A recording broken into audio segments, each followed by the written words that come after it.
Dukomeje kubaha ikaze nshuti bakunzi bacu mukomeze kudutega yombi aho muri mu bice bitandukanye dukomeje kubifuriza kugubwa neza tunabifuriza guhirwa mu mirimo yose mukora igiye itandukanye. Reka mbanze nsuhuze inshuti zacu zikomeje kutwereka ko zidukurikira. Nagusuhuje we mugabo James, nagusuhuje wowe Uwera Clementina, ni nako nsuhuza umuvandimwe wacu Olivier uherereye Igoma, nawe nkusaba kutubwiraho uherereye ubundi tukagusuhuza gatanu kuri gatanu nkuko twabibasezeranyije ko ahariho ugomba gukura ukuri kw'amakuru yose ya politike akomeje kuvugwa muri aka karere k'ibiyaga bigari. Na handi wayakura usibye ahangaha, by'umwihariko ni amakuru akomeje kugenda akorerwa ubusesenguzi bwimbitse, natwe tukayabagezaho gatanu kuri gatanu. Teritwari ya Warikare urugamba rwongeye kuba urugamba gukomezanyaho, kongeye kumvikana mu bice bitandukanye, n'imirwano idasanzwe yongeye kumvikana ku misozi irimo Kahini, n'imirwano idasanzwe yongeye kumvikana ku musozi wa Shaka. Bivugwa ko ingabo za Kongo FARDC bitewe n'umuvuduko udasanzwe zifite, bitewe n'ibikoresho bahawe n'igihugu cy'Ububiligi, bongeye gutera ibirindiro bya M23. N'imirwano yabaye kuri uyu wa gatatu tariki 2 Mata, n'imirwano yatangiye ubwo ingabo za Kongo FARDC nyanyagizaga ibisasu biremereye kuri uyu musozi wa Kabwe. Bivugwa ko uyu musozi wamaze kuba amatongo abaturage bahunze, nk'uko bikomeje kugenda bivugwa n'ibitangazamakuru bigiye bitandukanye. Amakuru aratangaza ko Wazalendo yaturutse ku musozi wa Kampala mu birometero 6 uvuye muri santere ya Warikare, ibikaza kurangira abaturage batuye muri iyi santere bose bahunze berekeza mu mashuri, abandi berekeza inzira y'ishyamba. Ni intambara ibaye nyuma yuko hamaze kumenyekana isaha n'igihe ibiganiro bigomba guhuza intumwa za M23 na leta y'Kinshasa bigomba kubera. Amakuru dufite nuko magingo ayangaya intumwa z'ihuriro rya FCI rirwanya ubutegetsi bwa Repubulika Demokarasi ya Kongo zigiye guhura mu biganiro n'abahagarariye leta y'Kinshasa. Ni ibiganiro bigomba kubera Iduha muri Katari. Ni ibiganiro biteganyijwe kuba ku itariki 9 Mata 2025 mu rwego rwo gushaka amahoro n'umutekano mu burasirazuba bwa Kongo, nk'uko ikinyamakuru National kivuga ko gifite amakuru gikesha impande zombi kibitangaza ngo kuwa 28 Werurwe uyu mwaka abahagarariye FCI n'abahagarariye leta y'Kinshasa bagomba guhurira Iduha muri Katari bakaganira no Emiri wa Katari Sheikh Takim Ben Hamadi.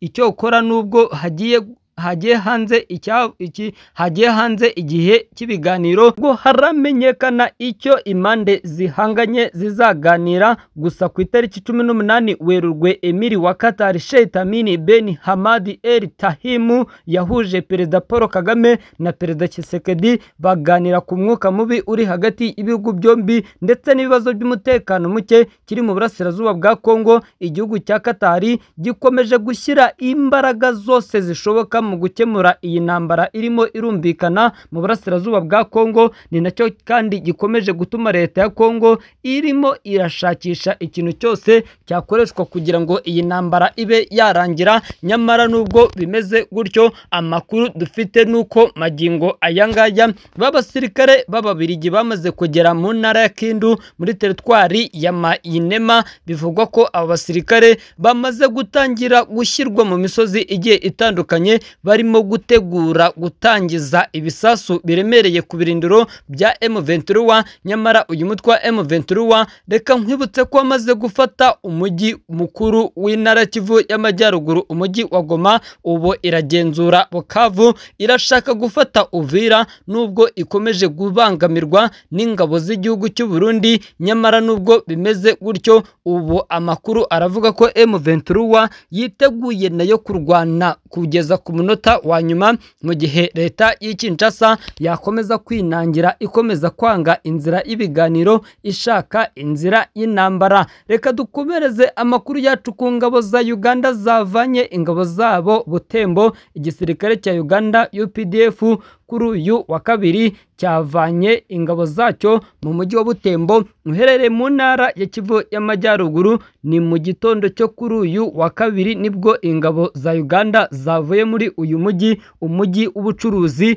Umujyi wa Butembo uherereye muri teritwari ya Rubero, ukaba umwe mu mijyi y'ingenzi igize intara Kivu y'Amajyaruguru, imaze igihe inyeshyamba zo mu mutwe wa M23 zishaka kuwufata. Kuva ingabo za Uganda zatangaza ko ziteganya kuva muri ibi bice, abaturage bahise batangira kwigaragambya nyuma yo kugira impungenge z'uko UPDF nigenda M23 izahita ifata uriya mujyi. Abanyekongo batuye i Butembo kandi banafite impungenge z'uko umutwe w'iterabwoba EDF ushobora kongera ukagaba ibitero ahangaha. Iki cyemezo kandi cyanamaganywe na sosiyete sivile by'umwihariko biciye mu muvugizi wabo, uyu akaba ari Pepini Katovu uyiyobora. Uyu yemenyesheje UPDF ko niba yafashe iki cyemezo cyo kuva muri uriya mujyi wa Butembo igomba no kuva mu bindi bice ingabo zayo ziherereyemo. Amakuru avuga ko nyuma yo kuva i Butembo, ingabo za Uganda zahise zerekeza mu wundi mujyi wa Beni wo muri Kivu y'Amajyaruguru. Niki kiraza gukurikira? Ese niki kiraza gukurikira nyuma y'ibi byose bibayeho, bitewe nuko hari hitezwe ko izi ngabo za Uganda zigomba kugoma muri ibi bice, ariko ubu amakuru aravuga ko zigiye kuhava mu buryo bwihuse, zigiye kuhava bitewe no kuba ingabo za Congo FARDC na M23 bakomeje kurasana uko bwije nuko bukeye. Dukomereje ku makuru akomeje kuvugwa hirya no hino. Ku munsi w'ejo habaye imirwano idakaze, habaye kurasana gudasanzwe hagati ya FARDC M23. Amakuru avuga ko kuri uriya wa kabiri M23 yigaruriye santere ya Rusuka werekeza Bukara.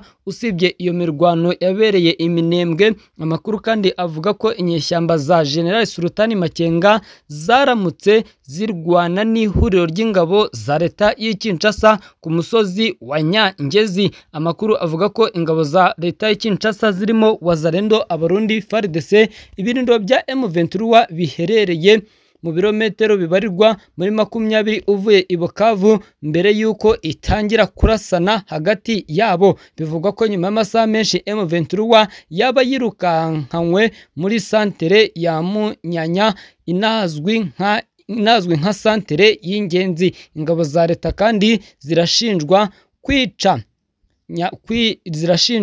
kwicara Nyangezi. Abaturage b'Abanyamurenge bari mu nsengero, abari barimo barahinga, nk'uko amakuru aturuka indani akomeje kugenda abitangaza.